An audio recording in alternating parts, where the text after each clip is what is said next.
I'm Dwayne Brown. Tonight on KPBS Evening Edition, some big announcements in the San Diego mayor's race. We'll tell you who's in, who's out, and who's still deciding tonight. I'm Peggy Pico. Just ahead, the immigration debate takes center stage in a new provocative play at the La Jolla Playhouse. But first, our in-depth analysis with Syrian Americans over concerns and potential consequences of a U.S. military strike. And later, we'll serve up a little of San Diego's culinary history. KPBS Evening Edition starts now.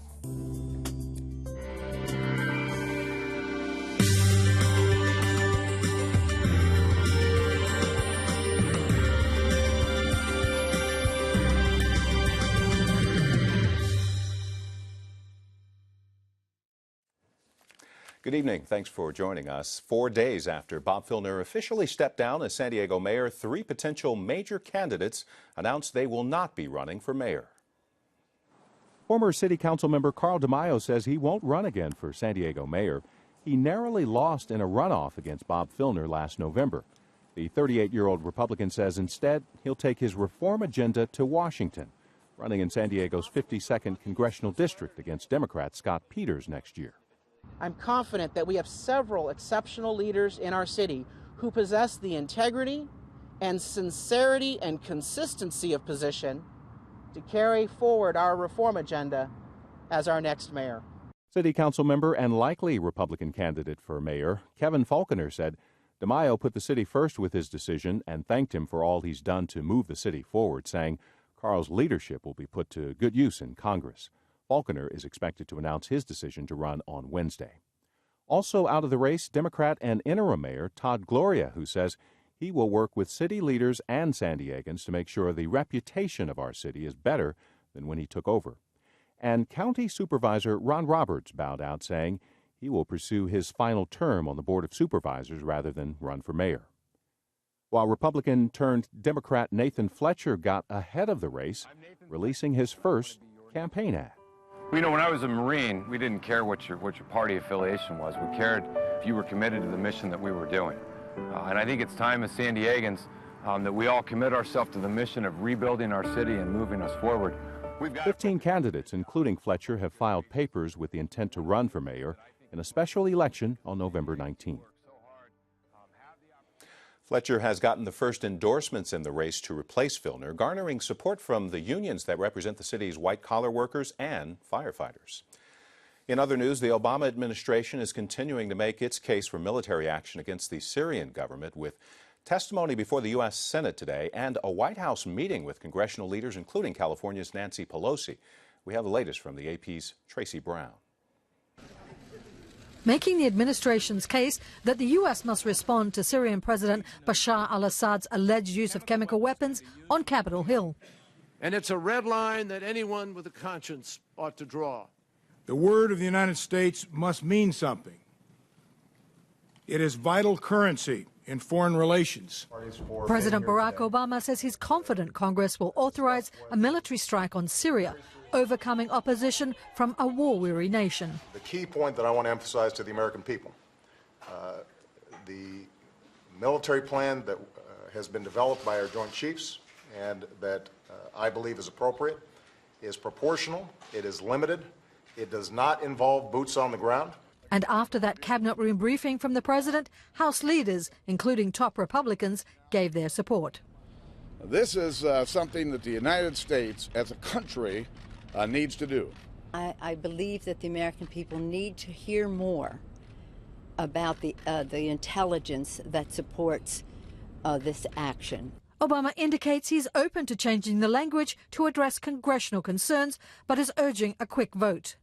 In Europe, French President François Hollande says he's waiting for the U.S. Congress and insists France won't strike against the Assad regime alone. And German Chancellor Angela Merkel is urging a united international response, but admits it's unlikely. As the debate around the world continues, new figures Tuesday about the devastating toll of the fighting in Syria. The UN says the civil war has forced over 2 million people to flee the country. Twice that many are estimated displaced within Syria's borders. Tracy Brown, Associated Press. Now, the Nimitz strike group is in the Red Sea with 4 San Diego-based destroyers standing by. Peggy Pico has an in-depth look at the concerns and potential consequences of a U.S. strike.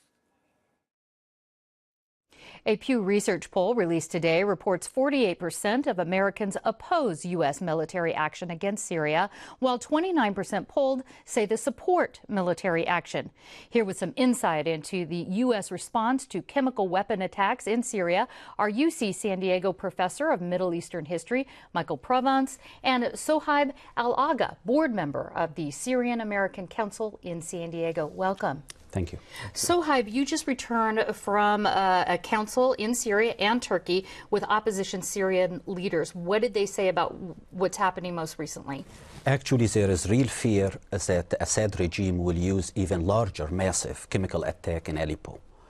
He exceeded the 1,000 victim number in his latest chemical attack in Damascus, and there is genuine fear that he may exceed it substantially more in Aleppo if there is no international reaction to his chemical attack in Damascus. The Assad regime had always believed, and we believe he still believes, that all what he needs to crush the uprising is to kill enough Syrians into submission.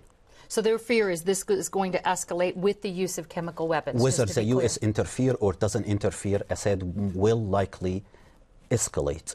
And I hope by U.S. taking responsibility and using its leadership to impose the international will on the use of the chemical weapon as a prohibited use, then Assad may be empowered to use it again. Okay, we'll come back to that a little bit more in depth. But Michael, what is the history of chemical weapon use here in Syria? Well, the chemical weapons have been used by the government a few times during the course of this uprising, not in the past. The Syrian government of Bashar al-Assad's father fought an insurgency in the 80s, in the 70s, and destroyed an entire city, but this was by air power and armor, not by chemical weapons. Of course, chemical weapons were used in Iraq by the Iraqis against their own population and especially against the Iranians during the 80-88 war, but at that time the American government was allied with Iraq, so kind of covered up at that time the chemical weapons use of the Iraqi government of Saddam Hussein. So this is the history of chemical weapons use in the region. So there's about 300,000 Syrian Americans living here in the U.S. and I believe several thousand here in San Diego. Correct. Okay, is there a divide among Syrian Americans, and is there any support for the Assad regime? There is few Syrian who still disillusioned and supports Assad regime, based on Assad propaganda that Assad is standing up to the U.S. interest and Israel. But majority of Syrians no longer believes the dictator. The dictator is only interested in maintaining his control over Syria. And the largest portion of the community would hope that war can end in Syria, which had been lasted now 2.5 years, and the U.S. can use its influence to bring the war to an end. Michael, what is the potential downside if the U.S. does go forward and does a military strike against Syria? What is the downside to that? The downside is that there's a further escalation on the part of the Russians, the Iranians, and the Syrian government, and that the country of Syria becomes a proxy battlefield for a titanic battle between Russia, Iran, and the United States and the Gulf states on the other side, which, of course, is not in the interest of the Syrian public or the interests of anyone in the United States, with the possible exception of people who may profit from weapons or petroleum prices going through the roof or something like that. I understand also the fear of escalation certainly is one major concern we've heard about, but I also have heard there's a lot of concern that opposition forces in Syria is linked to al-Qaeda. That's from the U.S., concerns over that. Is there any connection there that you know of? Syria is already a battlefield, and more than 100,000 Syrians had died because of the conflict. More than 7 million people have been displaced from their home. More than 2 million are refugees outside Syria, at least those are who accounted by UN. Syrian people have been abandoned by the international community, abandoned by the UN, abandoned by Western power, and left on their own. Mostly moderate Syrian people left on their own to either defend against Assad dictatorship supported by Russia and Iran, or against the vacuum which was created in Syria, which allow Al-Qaeda type and extremists to have a platform inside Syria. So to answer your question, yes, there is element of Al-Qaeda and extremists in Syria, and they've been employing and using the vacuum which been created by the international community. The Syrian people have been abandoned by the international community, and abandonment of moderate in Syria is not good for the interest of the U.S. in the long term and the short term. We are just about out of time, but I want to ask you each this question in a sentence or two. Can you tell us, please, we'll start with you, Michael, what you would like to see the response be from the U.S.? Well, the government should be collecting other countries, other powers to try to negotiate a settlement by pressuring the Russians and the Iranians directly to stop the escalation of the conflict by supporting their client, the Syrian government. And so what would you like to see happen? We've been pressuring Russia and Iran for 2.5 years, and nothing come out from it. And right now, what would you Until like to now, see? the U.S. should exercise its responsibility and change the formula in Syria to tip the balance for the revolution and for the uprising. All right. Thank you both for your insight. Thank you. Thank you.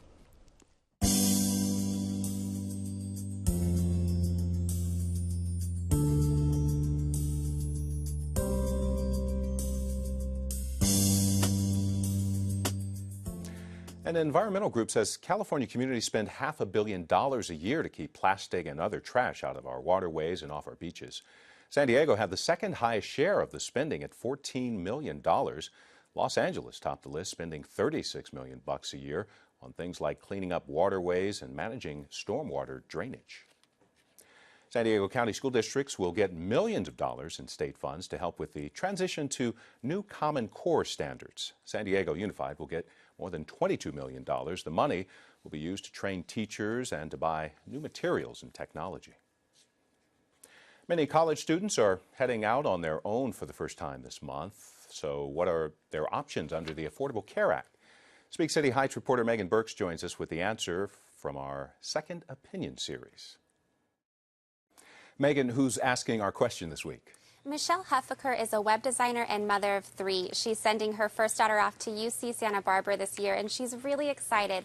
But the big move is also complicating Huffaker's plan to sign her family up for health insurance through Covered California. Here's her question. My question is, I'd like to register my family for the health exchange, but my daughter is going off to college and requires a different health insurance plan than the rest of my family. So I'm wondering, how does that impact my family? Okay, Megan, walk us through this. Why is the college health plan such a problem? Well, the Huffakers would have to pay extra for the college plan, and they think they might get a better deal through Covered California. But they'd have to put the daughter in Santa Barbara on one plan and the 4 still in San Diego on another because the regions don't have the same providers. And can they do that by a patchwork of plans as a family? Right now, no. Covered California is reviewing its policy on this, but plans in different regions come with different price tags, and each insurance provider has to be paid separately. So there's really no way to mix and match plans within one insurance policy. Okay, so no family plan. What if the daughter took out an individual plan with Covered California? She could buy a health plan through the exchange as an individual. Huffaker should log on to coveredca.com and do a cost comparison. Her daughter could be eligible for a subsidy. For more on this and to ask your own question, go to kpbs.org/secondopinion. While the debate over immigration reform continues in Congress, the La Jolla Playhouse has a new project looking at the human price of immigration politics. Peggy Pico talks with the playwright and a cast member.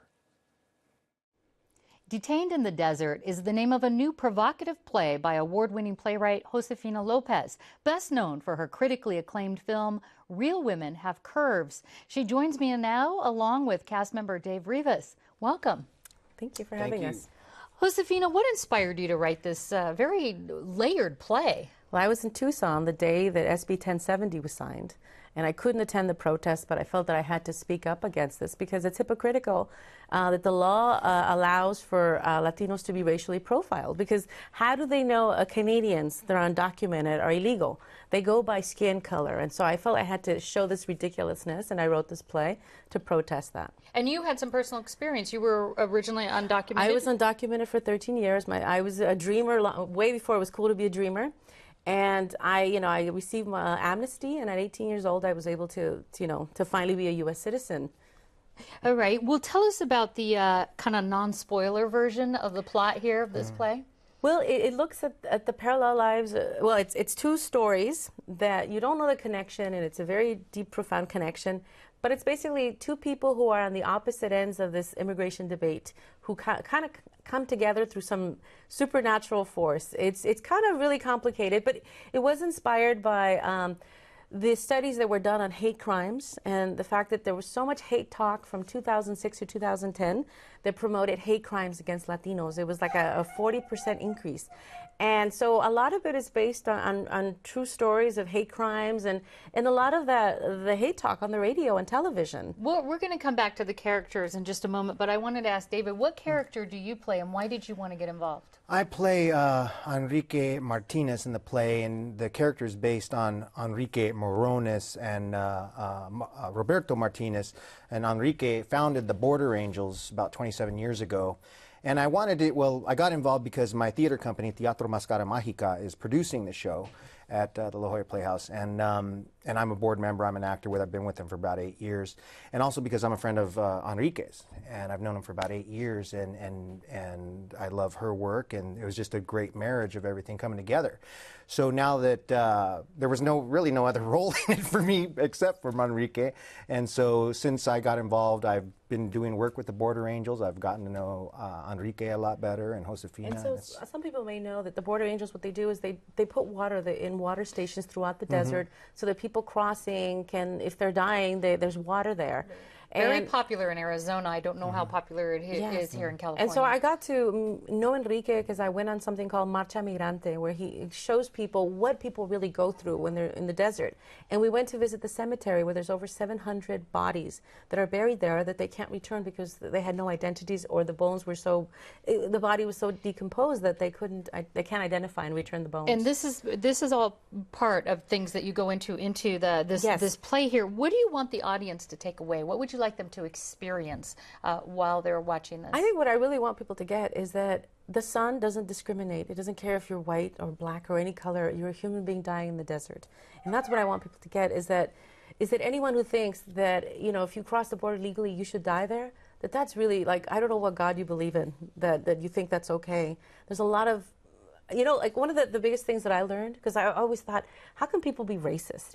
And I get now that I am very lucky that I feel other people's feelings, that I'm very empathic, but that other people can't see themselves in other people's shoes. So that's why I had to create a story where I had to take someone and put them in somebody else's shoes so that they finally get it. Two opposites, not to give too much away, but two opposite sides of the issue on immigration being forced together and having to deal with this. It's I very look at this as an issue, not the political issue, because a lot of that is BS. When you really get down to it, it's somebody living it in their skin and suffering because of laws. I want to ask David, this is also a big deal for this theater company you were talking about. Tell us a little bit more why being at the La Jolla Playhouse is important. Well, it's important because we're a local Hispanic troupe. We are mostly known for our Christmas show that we produce every year at the San Diego Rep, La Pastorela.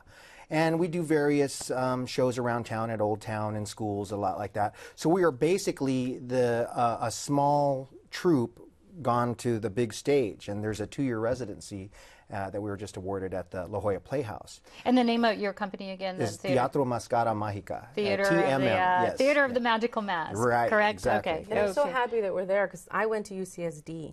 And it was always my dream when I was at UCSD that I would get produced at the La Jolla Playhouse. So it's wonderful that and it's the first time I've performed at the La Jolla Playhouse. So a lot of meaning for all. I understand that we're running out of time a little bit here, but I understand. Can you tell me anything about the film that's being made out of this? Well, I already made the film, and it was really challenging because, no studio is going to make this film because it's too controversial and provocative. And we made it. We're going to have a sneak peek at the San Diego Media Center on November 10th. It's going to be a fundraiser for Border Angels, and I'm basically waiting to find out about Sundance and other film festivals, and I'm hoping that we get in and we get distribution, and more people can find out about this cause, this important cause. Historically, you've done very well at Sundance and all of that. So, playwright Josefina Lopez and Dave Rivas, thank you so much for talking with us. I want to let folks know that they can find out more information about Detained in the Desert. It's currently playing at the La Jolla Playhouse Schenck Theater. The current performances will run through September 15th. For more information, go to kpbs.org. I'm Jeffrey Brown. On the next news hour, Secretary of State Kerry and Defense Secretary Hagel head to the Senate to push for the use of force in Syria. That's Tuesday on the PBS NewsHour.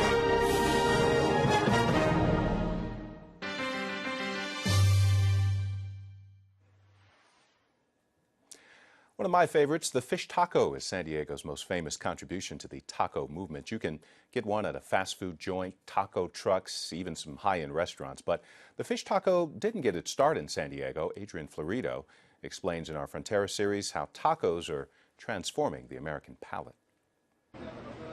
Welcome to Rubio's Mission Bay. On a recent morning, Ralph Rubio looks on as one of his employees drops a few strips of battered fish into a deep fryer. This little strip of fish, wrapped in a corn tortilla, topped with cabbage, tomato, onion, and cream sauce, is the gold mine that's allowed Rubio's Fresh Mexican Grill to expand to 195 restaurants in 5 states ever since this one opened in San Diego in 1983. The menu has evolved quite a bit, but the fish taco has essentially stayed the same. Rubio's is generally credited with popularizing the fish taco and turning it into one of the region's favorite fast foods. But other restaurants were serving fish tacos before Rubio opened his first restaurant, and in fact, Rubio had his own inspiration south of the border. In the 70s, he and a bunch of college friends took a camping trip to a small Baja California beach town called San Felipe.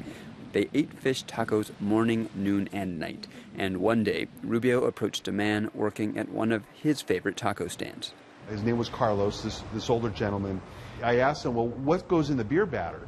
And so he told me oregano, mustard, garlic salt, black pepper, salt. I wrote down the ingredients for the batter recipe, and I carried it around with me for years before I started Rubio's. But it was just a list. So when he finally decided to open a restaurant a few years later, Rubio and his brother had to tinker with proportions. Judging by the growth of the Rubio's chain, they succeeded, but Rubio acknowledges. Yeah, there's just something special about a cold cerveza and a fish taco down in Baja that is pretty hard to replicate. I mean, I think we come pretty close, but there's just something special. San Felipe is perched on the eastern coast of Baja California, about 4 hours from San Diego. It's separated from mainland Mexico by the Sea of Cortez, and it's hard to imagine that this scorching, dusty speck of a town could have been the inspiration for the fish tacos explosion north of the border. But stroll the boardwalk and allow Alejandra Sanchez to lure you into El Güero seafood restaurant, and any doubts quickly melt away. No, pues mucha gente la pide y nosotros se la damos con gusto, pero... Sanchez says she's never heard of Rubio's or its story, but says many Americans come here and, after tasting the tacos, ask for the recipe themselves. Y si la damos la receta. We give it to them, she says, and sometimes they come back and I ask how they turned out. Some of them say delicious, others not so good. In the kitchen, cook Gloria Camacho says of course San Felipe's tacos are delicious. The fish in her fryer was swimming in the Sea of Cortez just a few hours ago. Camacho hadn't heard of Rubio's either, but when I showed her a takeout menu that lists dozens of Rubio's restaurant locations in the U.S., she couldn't believe its success. Entonces él vino y nos robó la receta. So he came and stole our recipe, she says. Actually, she says she gives her batter recipe out too, but never the exact recipe. It is a business after all. Sanchez says she's happy San Felipe has made its mark north of the border. Nos da gusto, ¿verdad?, de que se lleven algo bueno de aquí de San Felipe. Back in San Diego, at Rubio's original store, Jeff Northrup is happy about that too. He's been to San Felipe and says the tacos anywhere else aren't quite as good, but he's just finished his swimming workout and is eating 2 fish tacos the way he does about twice a week. It's good for you. It's not high cholesterol, like hamburger. Indeed, more recently, fish tacos have been marketed as health food. That's no surprise considering the body consciousness of many Southern Californians. As that kind of consciousness spreads to other parts of the country, the lightness of coastal cuisine, and especially fish tacos, is a message Rubio's plans to bank on. And it's just a delicious, fresh, light way to eat, you know, that American consumers are gravitating to, so it's a good thing. Adrian Florido, KPBS News. Well, it looks like we've got more of that muggy Baja weather headed our way. Along the coast, it'll be partly cloudy over the next couple of days with temperatures in the low 80s. For the valleys, low 90s, partly cloudy with a chance of afternoon, evening thunderstorms through Thursday. Mountains also have a chance of thunderstorms and maybe even some hail. Temperatures will be in the upper 80s there. And for the desert, a chance of thunder, showers, even possibility of some hail with temperatures well above 100. Recapping tonight's top story, big announcements in the San Diego mayor's race. Former Councilman Carl DeMaio, interim mayor Todd Gloria, and County Supervisor Ron Roberts all saying they will not run. DeMaio is focusing on a congressional race. Roberts on the Board of Supervisors, and Gloria says he wants to fix problems left after Bob Filner's turbulent term. Former Assemblyman Nathan Fletcher remains the best known of the 15 declared candidates, but tomorrow morning, 2nd District Councilman Kevin Falconer will announce he too will run. You can find tonight's stories and download the KPBS app all on our website, kpbs.org/evening edition. Thank you for joining us. Good night.